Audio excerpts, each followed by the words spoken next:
People talk of tensions these days, increasing tensions. I found the greatest tensions in America. Greatest tensions in America. Every man is so worried, so worthless. They began to practice this meditation, and someone in San Francisco said, this seems to be a non-medicinal tranquilizer. Otherwise they sleep only with tranquilizing pills. Go to work, take some sedatives, make themselves fit for 6 hours of work. Towards the end of the work, take another sedative. Towards the night, take tablets.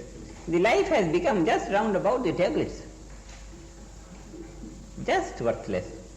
In the morning, nobody gets up fresh. No life. No human life. Just so miserable.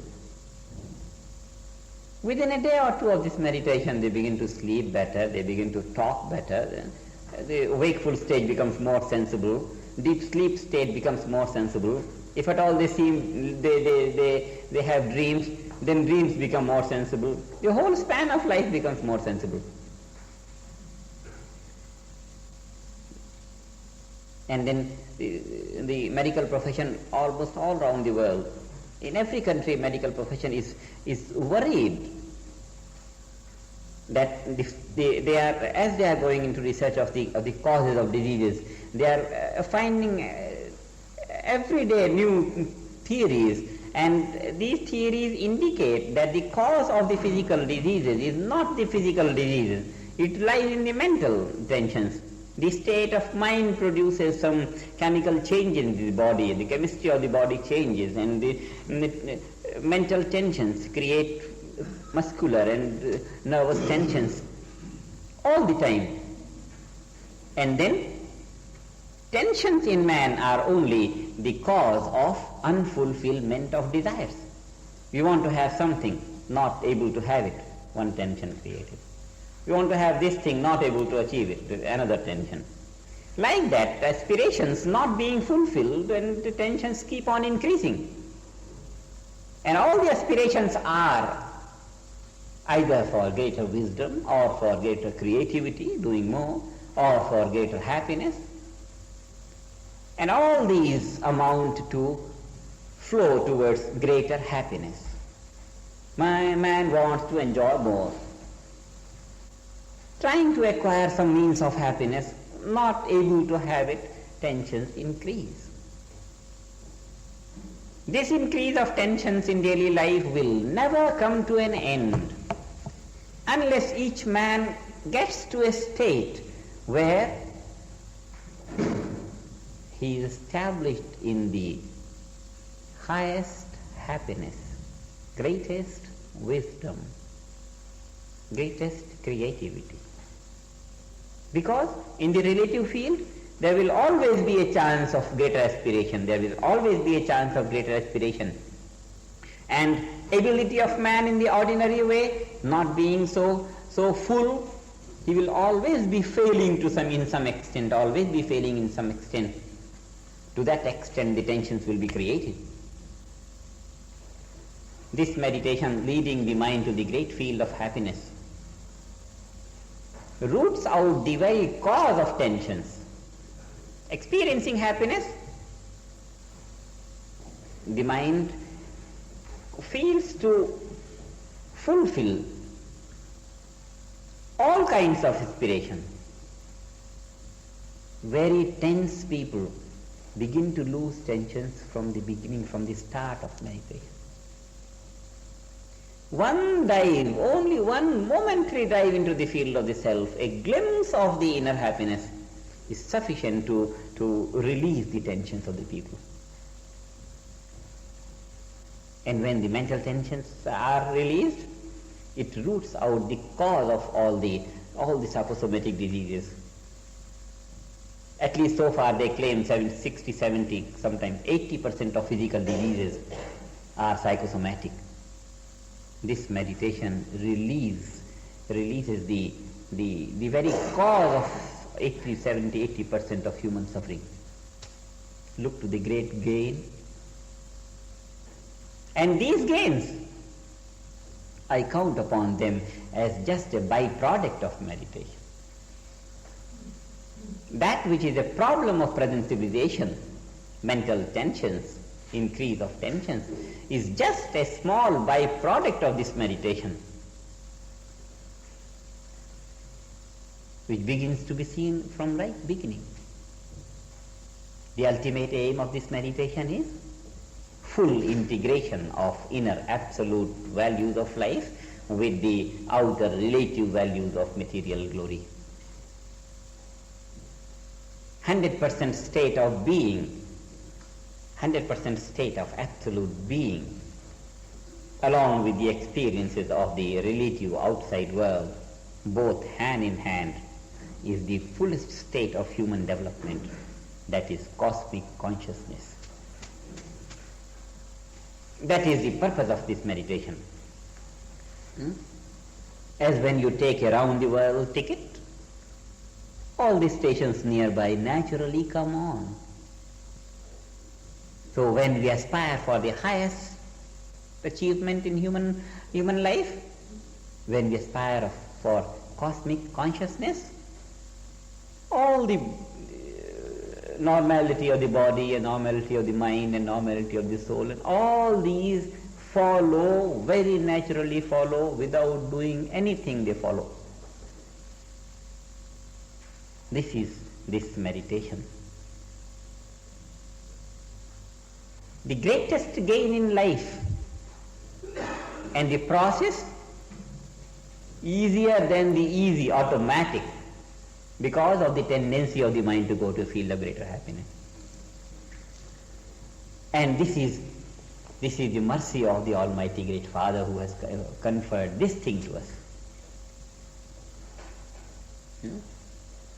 Easier than the easy, I say, because even the word easy denotes some effort, some doing. But this meditation is an automatic process. That's why I say it is only necessary to begin to enjoy the glory of life. To begin to enjoy. And for that beginning, the fish has only to open the mouth. And the water is there.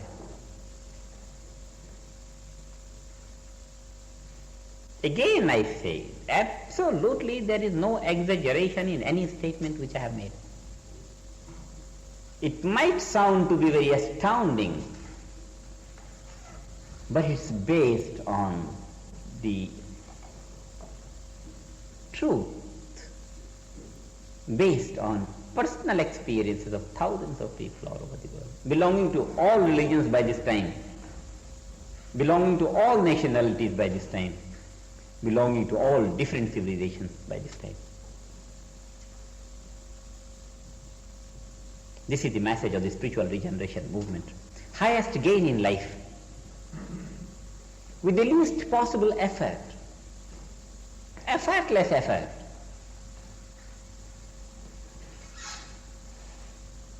It is only necessary to propagate this. The sooner we could bring this to each individual everywhere, the state of the world will change. Because tensions in the world. I was coming just now from Birmingham. In the train there was one gentleman. He was saying some philosophers of the modern times, Bertrand Russell and all that, they are gathering together to form a sort of non-violence like Gandhi did in India, to stop the manufacture of bombs and the deadly weapons. And I said, what for? He said, oh, the purpose is obvious, to stop wars.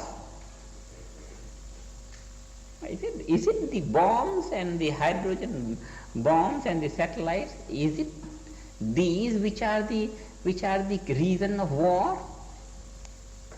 Did not the world know the deadliest wars much before the invention of these deadly weapons? It's not the bombs, it's not the satellites, it's not these modern machinery of destruction that is responsible for war. It is the tension in the individual life which is responsible. The tension in the individual life gathered together, they create a tense atmosphere in the nation. The tense atmosphere of two nations begin to try to neutralize each other. It breaks, and then the leaders of the nation come out with their formula for destruction. The individual is responsible for world war. The leaders of two nations are not. No, the intellect of the leaders is guided from inside by the collective intellect of the nation, to which each individual contributes. Tensions in the individual life create tensions in the life of the leaders, create war. Wars are only to neutralize the tension in the atmosphere. If each individual meditates a few minutes morning and evening, he doesn't know any tension in life. His thoughts don't know tension, his speech don't know tension, his actions don't know tension. Fine, all harmony will be everywhere, all love will prevail, all compassion will rule the whole air. Where is the question of war? No. The right attempt has to be made. Even if the world peace is the aim, peace in the individual has to be brought. If you want to make the whole garden green, each tree has to be watered. And a wise gardener doesn't look at the garden as a whole. He looks to each tree, and the result is that the whole garden is green. Approach of the spiritual regeneration movement is individual. Effect is going to be universal. Theories are plain. They don't need big minds to understand. Only necessary to begin.